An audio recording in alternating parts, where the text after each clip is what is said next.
आणि खटवांग महाराज हे या पृथ्वी तलावावरचे एकमेव चक्रवर्ती राजे होते बर का। आणि खटवांग महाराज हे दानशूर आणि फार मोठे शूरवीर पराक्रमी महाराजे होते। पूर्ण पृथ्वीवरचं राज्य खटवांग महाराजांचं होतं, पण दया क्षमा त्यांच्या अंतःकरणामध्ये कायम ठासून भरलेल्या होत्या। कोणावरही दया करणे, कोणालाही क्षमा करणे, संतांची सेवा, देवाची सेवा, ब्राह्मणांची सेवा, हा जसा काही त्यांचा नित्यक्रम झालेला होता खटवांग महाराजांचा। आणि खटवांग महाराज कोण असा जर तुम्ही मला प्रश्न करत असाल तर तुम्हाला हेही सांगून जाईल की रघुकुळ ज्यांच्यापासून निर्माण झालं त्याच वंशामध्ये खटवांग महाराजांचा जन्म झालेला आहे। काय झालं, एक दिवशी त्या देवासुर महान संग्राम छेडला गेला। या असुरांनी देवांना त्रास दिला आणि त्यांनी त्या स्वर्गावर आक्रमण केलं। या असुरांनी त्या इंद्राला जर्जर करून सोडलं। काही दिवस झाले पण त्या देवतांचा काही त्याच्यामध्ये विजय होईना त्या खटवांग महाराजांचा त्या असुरांसंग। शेवटी त्या इंद्राने सांगितलं, ब्रह्मदेवा आता काहीतरी करा, हे असुर आम्हाला ऐकून नाही राहिले। ब्रह्मदेवाने सांगितलं ते डिपार्टमेंट माझ्याकडे नाहीये म्हणजे मग आपण वैकुंठात जाऊ आणि भगवान विष्णूंना प्रार्थना करू।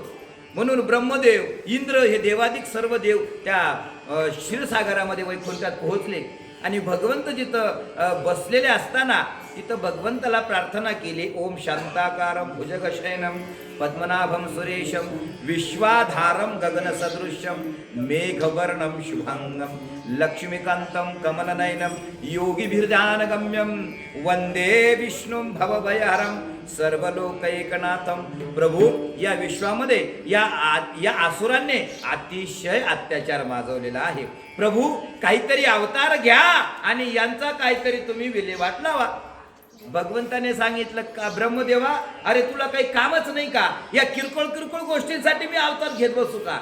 म्हणे प्रभू मग काय करायचं? म्हणे मृत्यू लोकामध्ये खटवांग नावाचा एक महान भगवत भक्त आहे, माझा परम भक्त आहे, त्याला घेऊन ये। मग इंद्राच्या लक्षात आलं, अरे तो म्हणे माझा मित्र आहे, खटवांग हा इंद्राचा मित्र आहे। मग खटवांग महाराजांना त्यांनी आज्ञा दिली, बोलवणं पाठवलं आणि खटवांग महाराज हे अयोध्येमधून डायरेक्ट थेट त्या स्वर्गामध्ये गेले आणि देवांच्याकडून त्या असुरांसंग युद्ध चालू झालं। महाराज असं तुंबळ युद्ध झालं आणि त्या युद्धामध्ये खटवांग महाराजांनी असुरांना हरवलं आणि देवांना विजयश्री प्राप्त करून दिली। झालं, असुर हारले, परत निघून आले आणि ज्या खटवांग महाराजांकडे या इंद्राने याचना केली होती की आमच्या बाजूने लढा, तोच इंद्र त्या इंद्रपदाच्या राज्यावर, त्या राजाच्या त्या पदावर बसून, त्या सिंहासनावर बसून त्या खटवांग महाराजांना म्हणू लागला, खटवांग महाराज, तुमच्यामुळे मी युद्ध जिंकलो, मागा तुम्हाला काय पाहिजे? खटवांग महाराजांनी मनात विचार केला, अरे म्हणे चिनपाट्या, थोड्या दिवसापूर्वी तू हारत होता तर तू माझ्याकडे विनंती करत होता की माझ्या संग आमच्याकडे या, आमच्या बाजूने लढा, ते आम्हाला काही आवरून न राहिले ना। आता आसनावर बसला तुला लगेच इंद्रपदाची तुला लगेच जाणीव झाली का? आणि मला म्हणतो मागा। पण खटवांग महाराज भगवत भक्त असल्या कारणानं खटवांग महाराजांनी पहिला प्रश्न केला। हा प्रश्न अतिशय महत्वाचा आहे मायबापांनो। तुम्ही विचार करा, तुमच्यात बसल्यानंतर तुमच्यातच नाही, आमच्या सहपार आम्ही कोणाला हा प्रश्न केलाय का आजपर्यंत? ज्या वेळेस इंद्र म्हणतो खटवांग महाराज तुम्ही मागा, त्यावेळेस खटवांग महाराजांनी काय मागितलं ते ऐका एकदा। खटवांग महाराजांनी मित्र असताना हात जोडले आणि सांगितलं, इंद्रा, माझं मरण कधी रे, माझं मरण कधी ते सांग मला, मी किती दिवस जगणार आहे तेवढं सांग। त्यावेळेस इंद्राने लगेच चित्रगुप्ताला बोलून घेतलं, चित्रगुप्ताला त्यांची फाईल उघडायला लावली आणि चित्रगुप्ताने सांगितलं, महाराज तुमच्याकडे फक्त 48 मिनिटं बाकी, 1 तास नाही। पण नाथ महाराजांनी इज इक्वल टू करून सांगितलं, त्याला 2 घटिका वेळ एवढाच मिळाला होता. आणि 2 घटिकेमध्ये एक घटिकेमध्ये 2 पळ असतात. एका पळाचे 12 मिनिटं असतात आणि 12 दुनी 24 मिनिटं असतात आणि 24 दुनी 48 म्हणजे 48 मिनिटं त्यांच्याकडे होते. पण नाथ महाराज म्हणतात तरी चला 48 आहे ना, मी 10-12 मिनिटं वाढवून देतो, अजून हरकत नाही. पण 1 तास खटवांगरायांकडे उरला होता. आणि खटवांग महाराजांना जसं कळालं की माझ्याकडं फक्त 1च तास उरलेला आहे. तुम्ही कधी कोणाला विचारलंय का हो आजपर्यंत की माझं मरण कधी आहे? ऐका, कीर्तन झाल्यावर मला भेटा, कीर्तन झालं मला भेटा. माझ्याकडे एक सिद्धी प्राप्त आहे. सोपान महाराज, मला एक सिद्धी प्राप्त आहे. मी त्याचा अभ्यास केलेला आहे, मी वाचन केलं आहे, गुरुनी मला तसा आशीर्वाद दिलेला आहे. मी समोरच्याचं मरण अचूक सांगू शकतो, अचूक सांगू शकतो बरं का.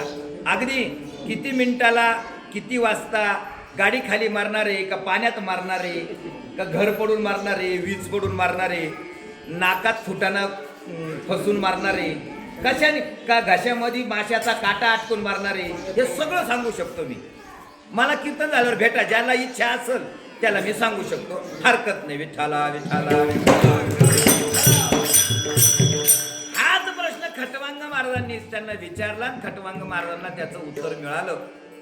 आणि खटवांग महाराजांनी त्याच क्षणाला स्वर्ग सोडत असताना इंद्राने हात जोडावे, सांगावं खटवांग महाराज, अहो घाबरता कशाला, मी आहे ना तुमचा मित्र इथं, तुम्हाला अमृत देतो प्यायला, प्या, लगेच अमर होऊन जा.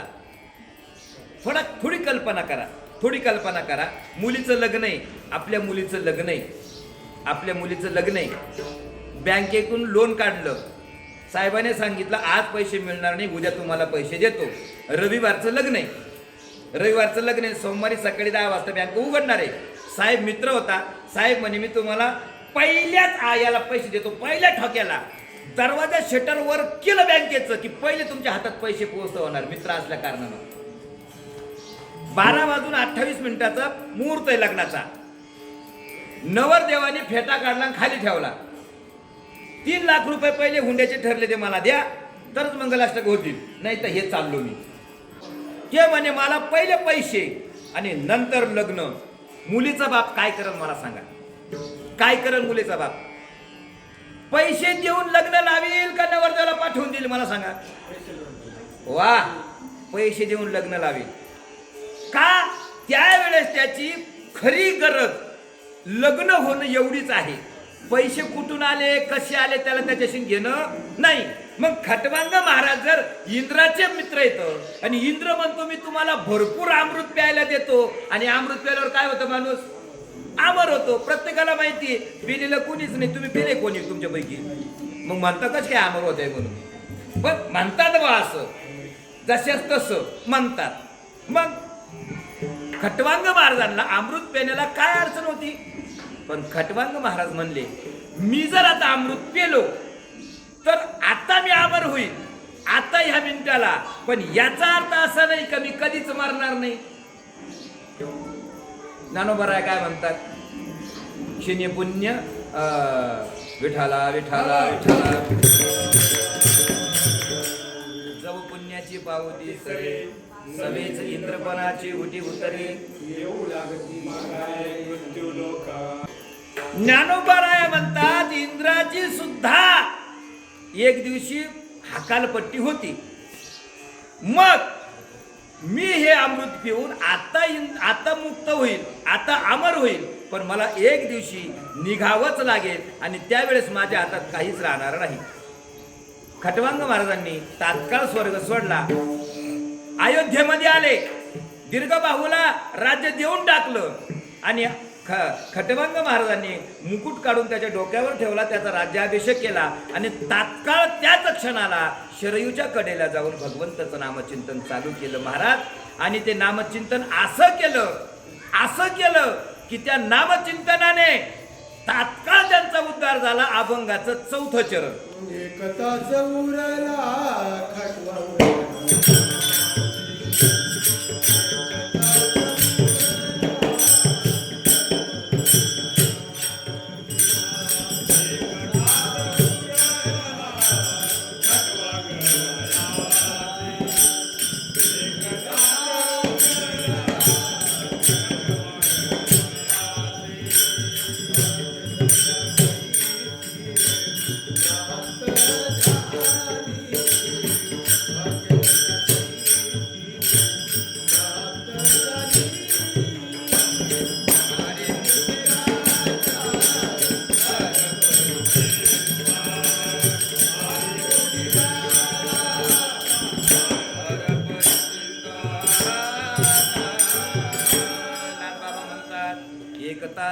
बोला खटवांग रायासे भाग्यदशा कैसे प्राप्त झाली. ऐका, एका तासामध्ये महान भगवत भक्त माझ्या खटवांग महाराजांनी स्वतःचा उद्धार करून हरिरूप झाले. त्यासाठी काय कारण, काय कारण आहे याला? याचं कारण नाथ बाबा म्हणतात, ऐका, हे त्याला साध्य होतं ज्याने ही साधना केली अभंगाचं 5वं चरण शेवटचं. सापडिला हरी जगाला साधने, सापडिला हरी दयाला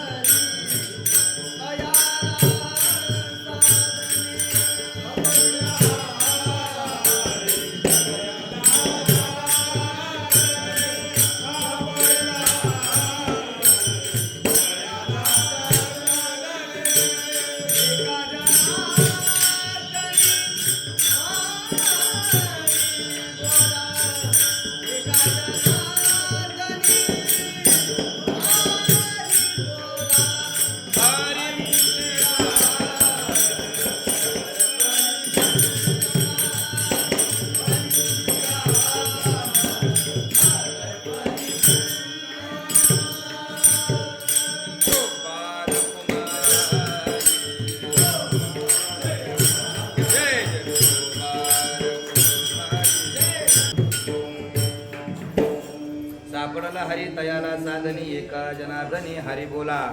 ऐका, त्या खटवांग महाराजांनी जी साधना केली त्या साधनेचं या ठिकाणी औचित्य साधून नाथबाबा सुंदर गोड चिंतन असं सांगतात शेवटच्या चरणामध्ये की मायबापांनो, आम्हाला शरीर प्राप्त झालं हे कशाकरता?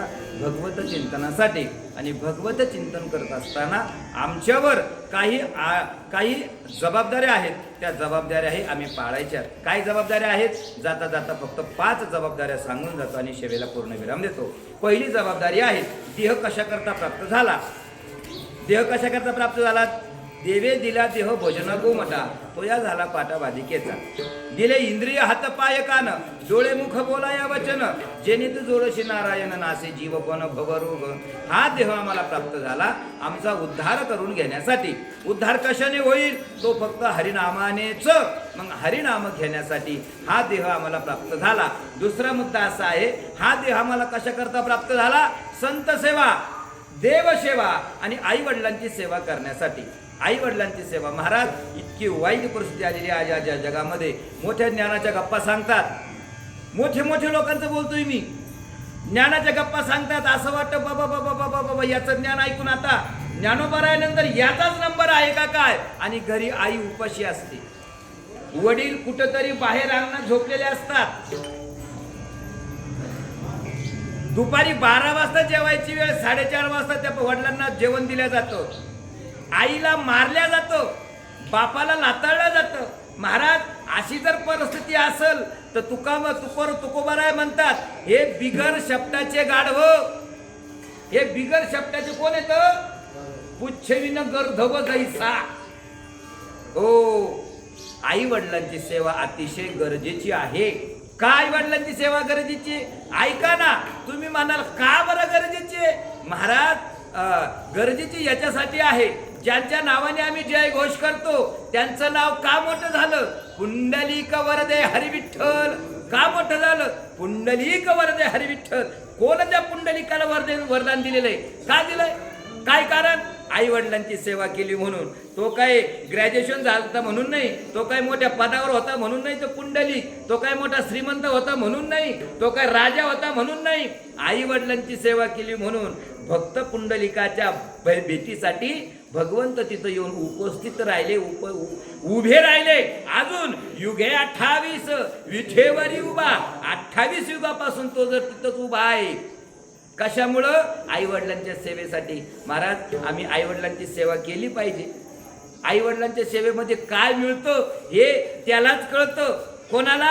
जो सेवा करतो. लोक म्हणतात नका सांगू लय ज्ञान तुम्ही आम्हाला माहिती, आम्ही आई वडिलांची सेवा करतो. तू जर आई वडिलांची सेवा करत असता तर तू असा बोललाच नसता. तुम्हाला नाही पटत का? नाही पटत का? दृष्टांत देऊ तुम्हाला, छोटासा एक अर्धा मिनिट दृष्टांत देतो, ऐका. तुम्ही कुठून तरी रस्त्याने चाललाय, तळे बाजूनी तळे, तुमच्या साईडला रोडच्या कडेला तळे, आणि त्याच्यात एक जण बोंबलू राहिला, अरे मला वाचवा मी बुडलो, मला वाचवा मी बुडलो. तुम्ही त्याच्याकडे वाचवण्यासाठी चालला तर तुम्हाला एकाने तुमचा हात धरला, हे कुठे चालला, अरे ते बुडू राहिलं, ते बुडलंय म्हणे, तिथे त्याला मरण, ती त्याला कुठं बुडलंय म्हणे, ती बोंबलू राहिले ना. अजून बुडणारा माणूस बोंबलतो का मला सांगा? जो बुडतो तो बोंबलतो का? पटलं का? जो आई वडिलांची सेवा करतो तो म्हणणारच नाही नका सांगू काय भेट आई वडिलांची सेवा, आम्ही लई सेवा केलेली. तू जर सेवा केली असती बावळटा तर तू हे बोललाच नसता. महाराज, इतकी वाईट परिस्थिती आलेली आमच्या माझ्या भारत देशामध्ये की आई वडील, बरं झालं काय माहिती का, याला सगळे जबाबदार हे मोठे मोठे ज्ञाते प्रवक्ते. महाराज तुकोबराय म्हणतात, तुका म्हणे अंगी व्हावे ते आपण, तरीच महिमान येईल कळो. पहिले आई वडिलाची सेवा कर, मग तू ना लोकांना ज्ञान शिकव.